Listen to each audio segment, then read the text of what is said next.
The Lindsay Clancy trial may be in the United States, but Canadians should be watching for a lot of different reasons, because the truth is, when it comes to victims of domestic violence, the United States somehow implements the protections of these victims of domestic violence much better than they do in Canada. And it's still pretty horrible there. But there's one major thing that no one has brought up yet. I haven't seen a video about it. And I think it's something that, as someone who is currently navigating fleeing domestic violence, I think it's something we have to discuss quite openly. And yes, it has to do with the failure of the medical system. But it's not just in terms of providing medical support, in terms of medical care, but also, why didn't any of these doctors take notice? And more importantly, why didn't they report? There's something called a duty to report. If a medical professional sees that a child, an elderly, a disabled person who requires care is clearly showing signs of some sort of violence and abuse, they have to report it. But suddenly, when it's in the context of domestic violence, we seem to have amnesia as to understanding what symptoms of violence and abuse are. We don't seem to ask enough questions, especially when it comes to the mental health field, which is funny, because you're responsible to protect the mental health of someone while they're navigating abuse. When at the same time, they don't even see what they're navigating most of the time, and I'm referring to the victim. They can't see clearly what is happening. And it seems that there's a major lack of curiosity in the mental health field in general, whether it is in the field of psychology or psychiatry, medication intervention or therapy intervention. There seems to be a lack of curiosity to ask the right questions or tactfully do so. And the fact is, there's consistently this requirement on a victim to document everything, which is funny,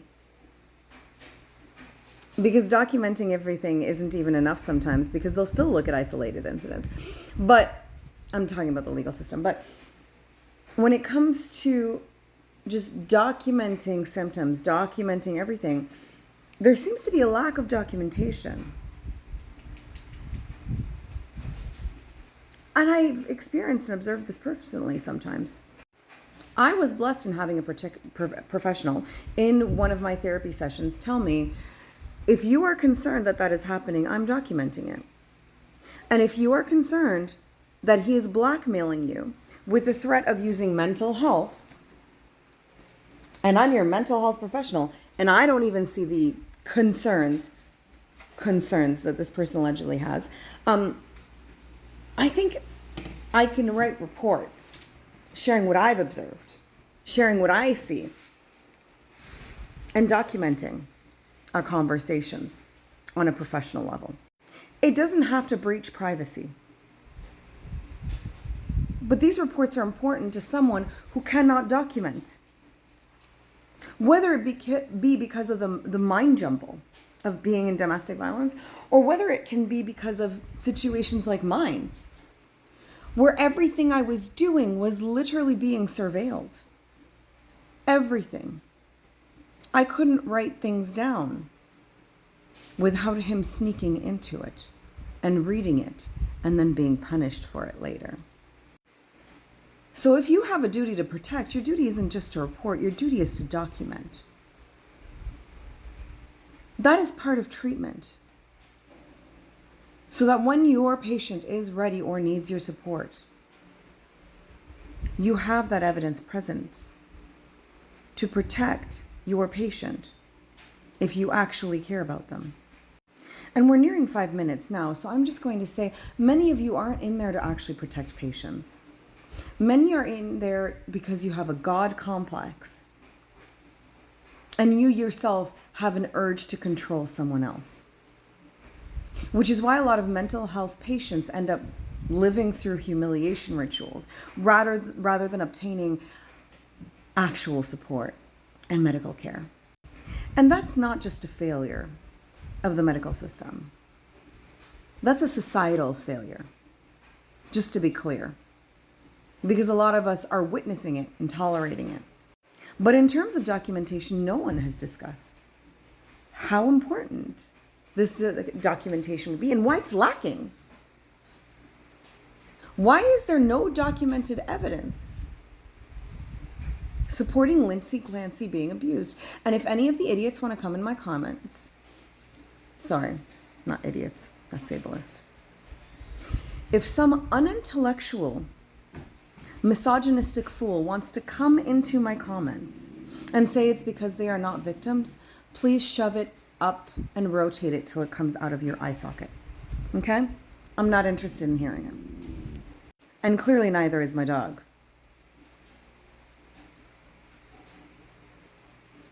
We need you guys to document, you professionals. Document properly. Document fully. If there is a conversation having to explain consent and requesting that your victims move their goalpost of consent or discuss how something violated their consent over and over, and you're not documenting this in your file, to those of you who do couples counseling or any form of therapy, for singles or couples that bring it up, that's documentation. That's evidence of a power dynamic.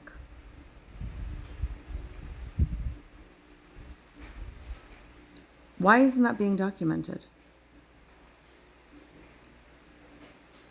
Why isn't anything being documented other than patient comes in with distress, overwhelm, fatigue, depression? Why is this all that's being documented? Especially if you do often ask why, and they often tell you. Anyway, I'm going to leave that there because nobody is discussing it. Because your documentation has a power in a courtroom, or it should anyway.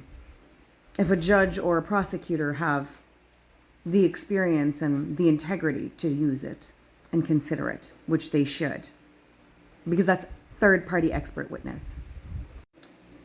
But long story short, you all have a duty to protect. And part of that is documentation. Otherwise, get out of your field because you don't genuinely give a shit about your patients. You don't. You can't put a Band-Aid on a crack in a damn wall and expect it to hold if you don't see the person with the jackhammer at the top breaking it. I was lucky. I didn't even bring it up to my professional. My professional said, if you are concerned and if these threats were made, I'm going to be gathering the evidence from now. And it was years ago, because since 2019, my ex has been threatening to use my mental health if I ever left the relationship. In fact, it was his mother who suggested it.